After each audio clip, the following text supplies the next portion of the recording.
கடவுளருள் TV நேயர்கள் அனைவருக்கும் உங்கள் தாம்பரம் ஸ்ரீ வாராகி ஈசநேசன் சுவாமியுடைய நல்லாசிகள், வாழ்த்துக்கள்.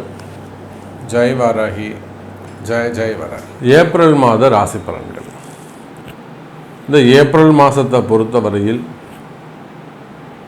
6 கிரக சேர்க்கை, 5 கிரக சேர்க்கை அப்படின்னு ஒரு மிகப்பெரிய அதிசயம் நிகழ்கிறது. பொதுவாக ஒரு கிரகங்கள் 2 கிரகங்கள் சேர்ந்திருப்பது ரொம்ப சிறப்பு. ஒரு உதாரணத்துக்கு ஏப்ரல் மாதம் 14ஆம் தேதியிலேருந்து சூரியன் மேஷத்தில் இருக்க போகிறார். சித்ரா பிறந்த உடனே சூரியன் மேஷத்தில் இருக்கார். தனிச்சிருந்தாலுமே கூட அந்த சூரியன் உச்சம் பெற்றவராக விளங்குவார். அதே போல் சந்திரன் ரிஷபத்தில் இருக்கும்போது உச்சம் பெற்றவராக விளங்குவார். இன்னும் சொல்லப்போனால் இந்த மாதிரி ஒரு கிரகம் ஒரு ராசியில் இருக்குமே கூட ஒரு தனித்துவம் உண்டு, அதுக்கு ஒரு சிறப்பு உண்டு, அதுக்கு சிறப்பு பலன்கள் உண்டு. ஆனால் இந்த ஏப்ரல் மாதம் முழுவதும் 5 கிரக சேர்க்கை, 4 கிரக சேர்க்கை, இதெல்லாம் ஏப்ரல் மாதத்தில் நிகழுது. இது ஒரு பெரிய விசேஷம் என்னன்னு கேட்டிங்கனாக்கா, குருவுடைய வீடாக இருக்கக்கூடிய மீன ராசியில் இந்த கிரக சேர்க்கை நிகழ்கிறது. ஏப்ரல் மாதம் முழுவதும் கடைசி 30ஆம் நாள் வரையிலுமே கூட புதன், சுக்கிரன், ராகு, சனி இந்த 4 கிரகமும் ஒன்றா இருக்குது. 25 தேதி வரையிலுமே கூட சந்திரன் சேர்ந்திருக்கிறார். அப்போது மீன ராசியில் 4 கிரகங்கள், அதிகபட்சமாக 5 கிரகங்கள் கிரக சேர்க்கை நிகழ்கிறது. இதில் என்னன்னா, இந்த சனி ராகு காம்பினேஷன் ஆகவே ஆகாது. இந்த சனியும் ராகுவும் ஒரு இடத்துல ஒன்று சேர்றாங்க அப்படின்னாக்கா அந்த இடத்துல ஒரு அடிதடி நடக்க போகுது. அப்படி இல்லைன்னா ஒரு மறைமுகமான ஒரு ஜெயில் யோகம் ஏற்பட போகுது. அப்படி இல்லைன்னா தேவையில்லாத சிறைவாசங்கள் ஏற்பட போகுது. அப்படி இல்லைனாக்கா தேவையில்லாத வம்பு வழக்குகள் எல்லாம் வரப்போகுது அப்படின்னு அர்த்தம். இதுவே நம்ம பாசிட்டிவாக சொல்லணும் அப்படின்னாக்கா, இதே சனி ராகு காம்பினேஷன் இருக்குமே ஆனால் அந்த சனி ராகு உங்கள் ஜாதகத்துக்கு நல்லவராகவும் வல்லவராகவும் சுபராக இருப்பாரே ஆனால் கனிம வளங்கள் சம்பந்தப்பட்ட தொழிலில் கொடிகட்டி பறக்க போறீங்கன்னு அர்த்தம். ஏன்னா சனி இருட்டு, 2வது கனிம வளங்கள், விவசாயம் சம்மந்தப்பட்டது எல்லாமே சனி தான், பூமி சம்மந்தப்பட்டது. அப்போ கனிம வளங்கள், குவாரிகள் வச்சு நடத்தக்கூடியவங்க, க்ரஷர்ஸ் வச்சு நடத்தக்கூடியவங்க, கிரானைட்ஸ் அந்த பிஸ்னஸ் பண்ணக்கூடியவங்க, விவசாயம் சார்ந்த பெரிய பெரிய பிஸ்னஸ் பண்ணக்கூடியவங்க, அன்றைக்கெல்லாம் பாரு 100 கோடி 200 கோடிக்கு மேலே ஃபேக்ட்ரி வச்சு நடத்தக்கூடியவங்க விவசாய பொருளே. அப்போ அந்த சனி ராகு காம்பினேஷன் இருக்குமே ஆனால் அப்போ இந்த மாதிரி கனிம வளங்கள் சம்பந்தப்பட்ட பிஸ்னஸ், விவசாயம் சம்பந்தப்பட்ட பெரிய பிரம்மாண்டமான ஒரு தொழில் அமைப்பு, அந்த தொழில் அமைப்புகளுக்கெல்லாம் சிறப்பானதாக இருக்கும். அப்போ ஒரு சனி ராகு ஒரு இடத்துல சேரும் பொழுது ப்ளஸ்ஸாக பார்க்கும்போது தொழிலில் அபரிமிதமான வளர்ச்சி, ஒரு எக்ஸ்ட்ராடினரி டெவலப்மெண்ட், பெரிய பெரிய வாய்ப்புகளை எல்லாம் கொடுப்பார். பல கோடி, பல 1000 கோடி, இல்லை பல 100 கோடி வாய்ப்புகளை எல்லாம் வாரி கொடுப்பார். அந்த மாதிரி ஒரு பெரிய பிக் லெவலில் உங்களை கொண்டு போய் சேர்ப்பார். அப்படியே ஆப்போசிட் சைட் பார்க்கும்போது யாருக்கெல்லாம் ஜாதகம் வலு விழுந்திருக்கிறதோ அங்கெல்லாம் போய் பார்த்தீங்கன்னாக்கா ரொம்ப மோசமாக ஒரு வீண்பழி அவமானம், தலைகுனிவு, தேவையில்லாத சண்டை சச்சரவு, வேலை செய்கிற இடத்துல பிரச்சனை, வம்பு வழக்கு, கோர்ட்டு கேஸு, ஜெயில் யோகம் இதெல்லாம் கொடுத்துருவார்.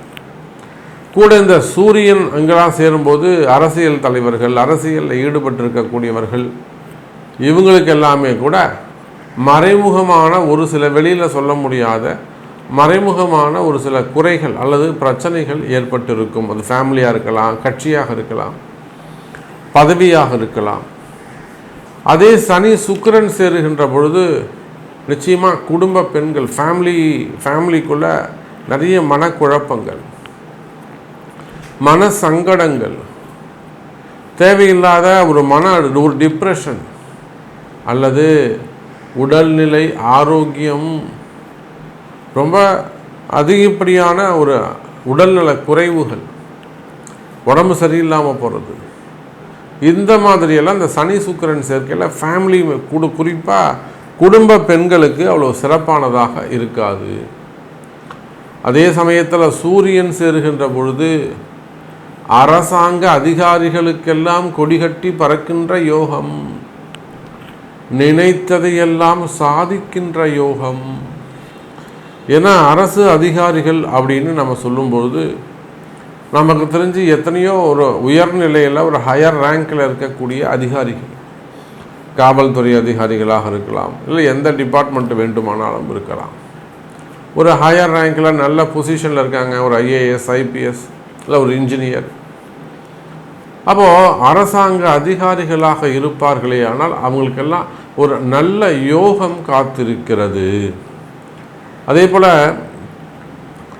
இன்வெஸ்ட்மெண்ட்ஸ், நம்பிக்கையான விசுவாசமான நமக்கு நபர்கள் கிடைக்கல. ஒரு 10 ரூபா முதலீடு செய்யணும் சாமி, நம்மகிட்ட கொஞ்சம் பைசா இருக்குது, ஒரு விசுவாசமான நபர்கள் நமக்கு வேணும்.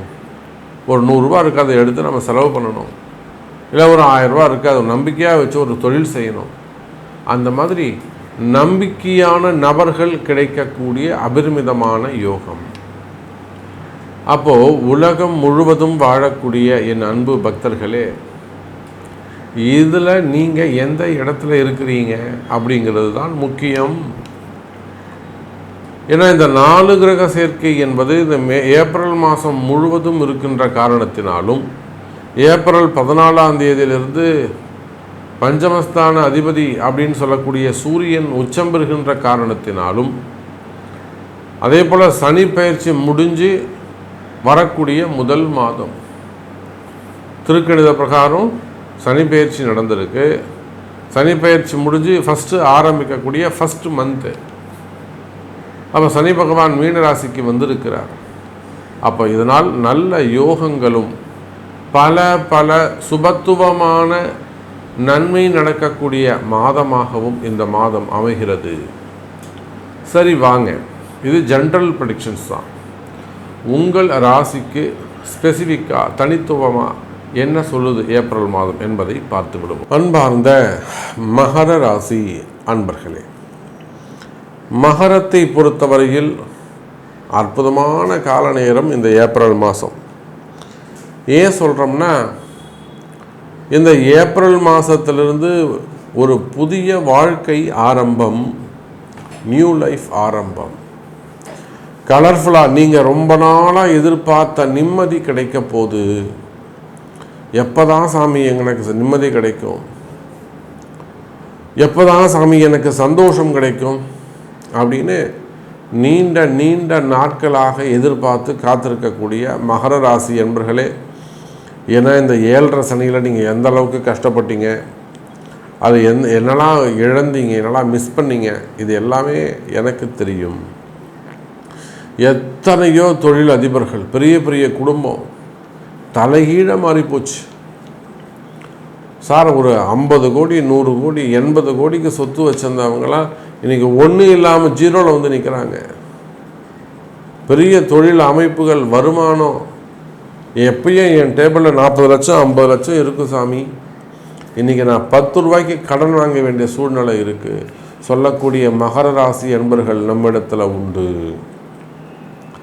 அப்போ மகர ராசி அன்பர்களே, நீங்கள் பட்ட கஷ்டம் என்னன்னு எனக்கு தெரியும்.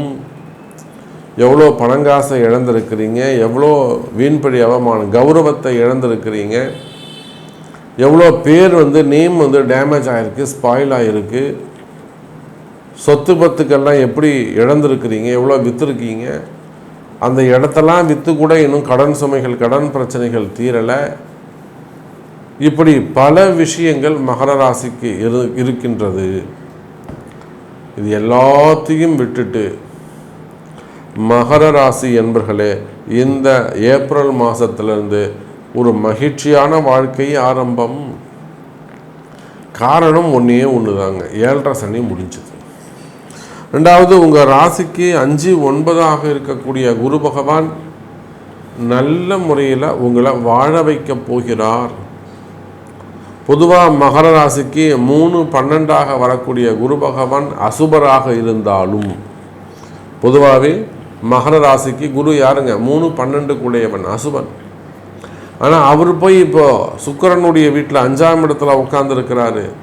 தள்ளி போய் உட்கார்ந்து குரு பார்க்கின்ற போது கெட்டவன் கிட்டில் ராஜயோகம் என்பதை போல, கெட்டாலும் மேன்மக்கள் மேன்மக்கள் என்பதை போல அந்த குருவுடைய பார்வை மகரத்தை பார்க்கின்ற பொழுது உலகம் முழுவதும் வாழக்கூடிய மகர ராசி அன்பர்களே, உங்கள் ஒவ்வொருத்தருக்கும் தனித்தனி பிரச்சனைகள் இருக்கலாம். நீங்கள் ஒவ்வொருத்தரும் ஒவ்வொரு விதமான ஜாபில் இருக்கலாம், ஒவ்வொரு விதமான தொழில் செய்யக்கூடியவங்களாக இருக்கலாம், குடும்ப பெண்களாக இருக்கலாம், வயசானவங்களாக இருக்கலாம், மாணவ செல்வங்களாக இருக்கலாம், அதிகாரிகளாக இருக்கலாம். இப்படி நீங்கள் ஒவ்வொருத்தரும் டிஃப்ரெண்ட் கேரக்டராக இருக்கலாம். ஆனால் மகர ராசி அன்பர்களே, இந்த ஏப்ரல் மாதத்திலிருந்து அந்த குருவுடைய பார்வையால் உங்களுக்கு நல்ல சிறப்பான முன்னேற்றம், ஒரு ரகசியம் காத்திருக்கிறது அல்லது ஒரு அதிசயம் காத்திருக்கிறது. ஒரு நல்லது நடக்க போகுதுங்க. தொழில் அமைப்புகளாக இருக்கலாம், நல்ல பிஸ்னஸ் அமைப்பாக இருக்கலாம். அப்படி இல்லைன்னு சொன்னாக்கா வேலை வாய்ப்புகளில் நல்ல முன்னேற்றங்கள் இருக்கலாம், பதவி உயர்வுகளாக இருக்கலாம், நீண்ட நாளாக நடந்துட்டு இருக்கக்கூடிய சொத்து பிரச்சனைகளாக இருக்கலாம், நீண்ட நாளாக நடந்துட்டு இருக்கக்கூடிய அந்த வம்பு வழக்குகளாக இருக்கலாம். ஒரு நல்லது நடக்க போகுது தனுசு ராசி நேயர்களே. அதே போல் தனுசு ராசி நேயர்களே, அதிர்ஷ்டத்திற்கான காலம். எனக்கு தெரிஞ்சு ஒரு மகர ராசி அன்பருக்கு திடீர் அதிர்ஷ்டங்கள், திடீர் அதிர்ஷ்டங்கள், நல்ல முறையில் ஒரு பணங்காசு கிடச்சி அவங்களுடைய கஷ்டங்கள் எல்லாம் விளக்கிது. அந்த கடன் சுமைகள், கடன் பிரச்சனைகள் எல்லாம் விலக்கிட்டு இப்போது சுயமாக ஒரு கடை வச்சு தொழில் செஞ்சு முன்னுக்கு வராங்க. வாழ்ந்து கெட்ட குடும்பம்னு சொல்லுவாங்க.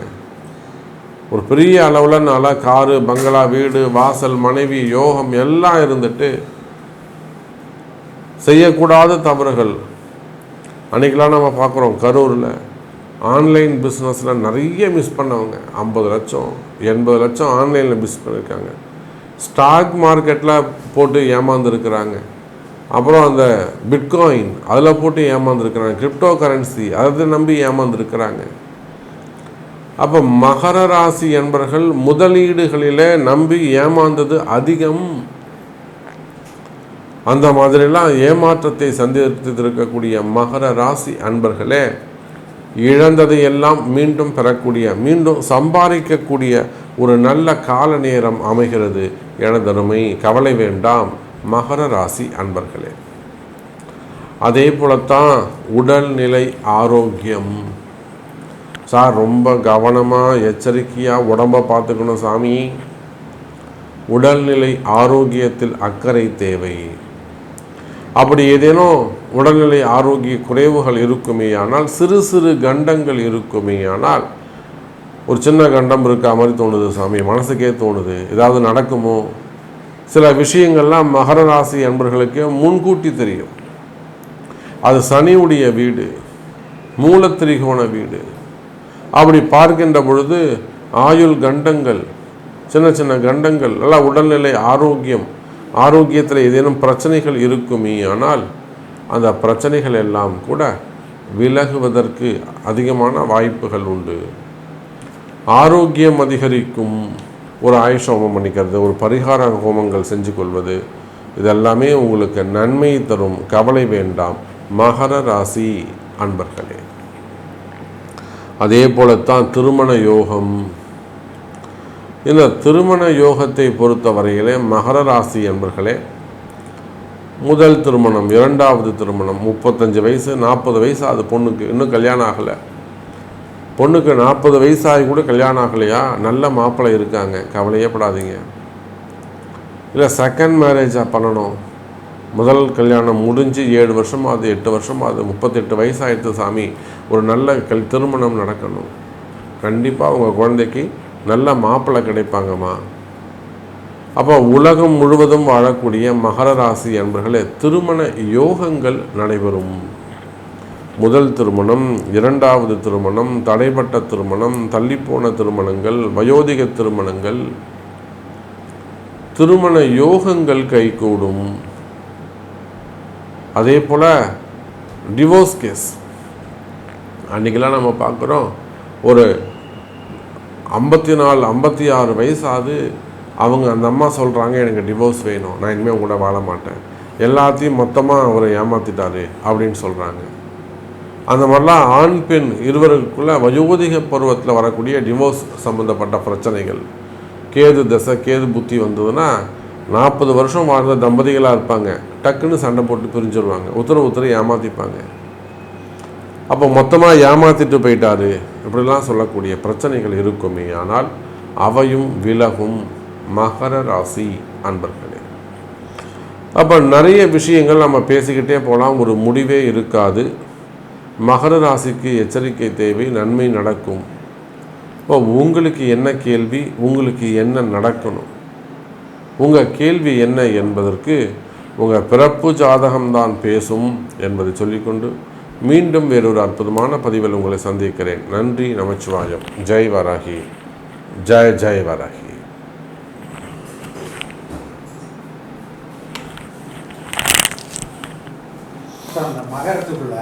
கடவுள் அருள் டிவியை பார்த்தமைக்க நன்றிகள். மேலும் இது போன்ற தகவல்களை தெரிந்து கொள்ள கடவுள் அருள் டிவியை சப்ஸ்கிரைப் செய்யுங்கள். மறக்காமல் பெல் ஐக்கானை கிளிக் செய்யுங்கள்.